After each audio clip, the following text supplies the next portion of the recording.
नमस्कार दोस्तों। 11 दिसंबर 2019 को बीजेपी गवर्नमेंट द्वारा लाया एक बिल इंडियन पार्लियामेंट में पास होता है जिसका नाम होता है सिटीजनशिप अमेंडमेंट एक्ट यानी सीए। सीए बिल पास होने के चंद घंटों बाद ही भारत के कई विभिन्न हिस्सों में इसके खिलाफ विरोध प्रदर्शन शुरू हो जाते हैं और जितने भी एंटी बीजेपी पार्टियां थी वो इस एक्ट को एंटी मुस्लिम और भारत के संविधान के अगेंस्ट बता के सड़कों पे इसके खिलाफ विरोध प्रदर्शन शुरू कर देते हैं। प्रदर्शन को बढ़ता हुआ देख बीजेपी गवर्नमेंट को भारत के कई स्टेट की डिस्ट्रिक्ट में धारा 144 तक लगानी पड़ जाती है। लगभग 100 दिन से ऊपर चले इस प्रदर्शन में 100 से ज़्यादा लोग मारे जाते हैं। कोरोना पैंडेमिक के चलते बीजेपी गवर्नमेंट 2020 में सीए को लागू न कर सकी। फिर 2024 के लोकसभा चुनाव के ठीक पहले बीजेपी गवर्नमेंट 11 मार्च 2024 को सीए एक्ट को लागू कर देती है और एक बार फिर से इसके खिलाफ विरोध प्रदर्शन शुरू हो जाता है।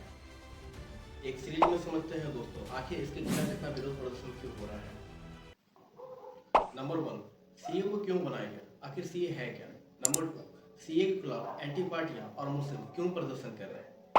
नंबर 3, आखिर मोदी गवर्नमेंट ने 2024 लोकसभा चुनाव के ठीक पहले ही सीए को क्यों लागू किया। नंबर 1, आखिर सीए को क्यों बनाया गया। बात है दोस्तों 1937 में, जब भारत में ब्रिटिश शासन था। उस समय भारत में एक आम जन चुनाव होता है और दो पार्टियां चुनाव लड़ती हैं। पहला कांग्रेस पार्टी और दूसरा मुस्लिम लीग।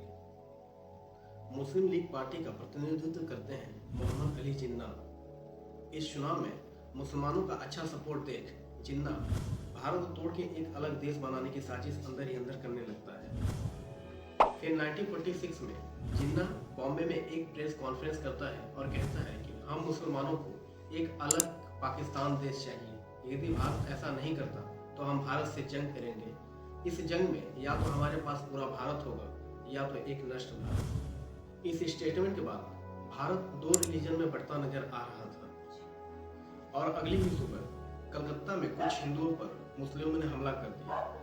आगे चल के ये हमला एक हिंसा में बदल गई और 3 दिन चले इस हमले में लगभग 4000 से ऊपर लोग मारे गए, जिसमें छोटे छोटे बच्चे और औरतें शामिल थे।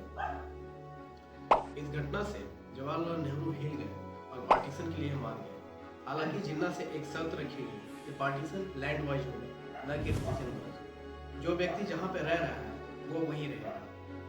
14 अगस्त 1947 में इंडिया का पार्टीशन होता है और एक नया देश बनता है पाकिस्तान।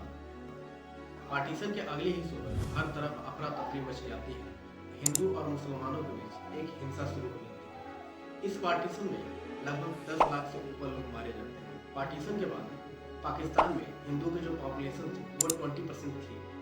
आज यदि पाकिस्तान में हिंदू की पॉपुलेशन देखा जाए तो वो 1.6% ही बचा है।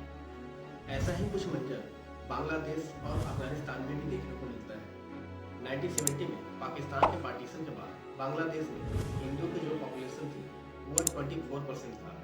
आज जो 8% ही बचा है और अफगानिस्तान में तो केवल 0.04% ही अल्पसंख्यक हिंदू बचे हैं।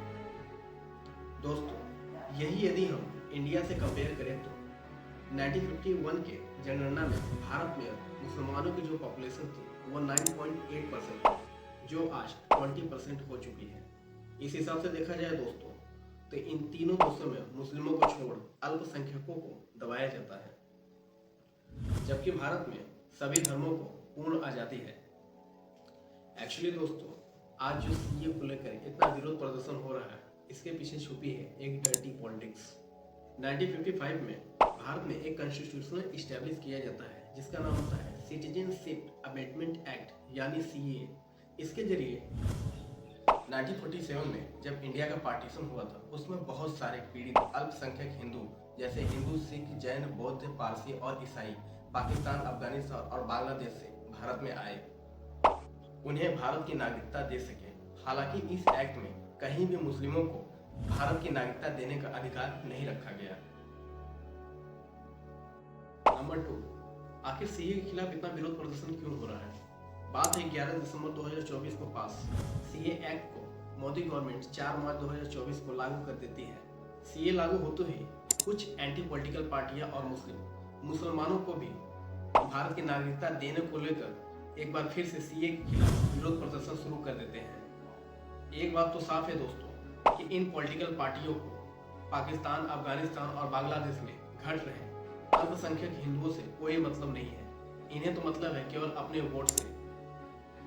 दोस्तों आप समझ सकते हैं कि ये किस तरीके के पॉलिटिक्स कर रहे हैं सीए की आड़ में। नंबर 3, आखिर मोदी गवर्नमेंट ने 2024 लोकसभा चुनाव के ठीक पहले ही सीए को क्यों लागू किया? बात है 26 मई 2014 में बेरोजगारी, भ्रष्टाचार और शिक्षा के जरिए मोदी गवर्नमेंट सत्ता में आती है और आने के बाद नोटबंदी और ट्रिपल तलाक जैसे बड़े फैसले लिए जाते हैं। फिर 2019 में लोकसभा का चुनाव होता है और एक बार फिर से मोदी गवर्नमेंट पावर में आ जाती है। आने के बाद 19 नवंबर 2019 को राम मंदिर फैसला, आर्टिकल 370 और सीए बिल पास हो जाता है और अब 2024 लोकसभा चुनाव के ठीक पहले सीए एक्ट को लागू कर दिया जाता है। एक्चुअली दोस्तों यहाँ सीए तो एक बहाना है, असली वजह तो मोदी गवर्नमेंट को भारत को हिंदू राष्ट्र बनाना है। धन्यवाद।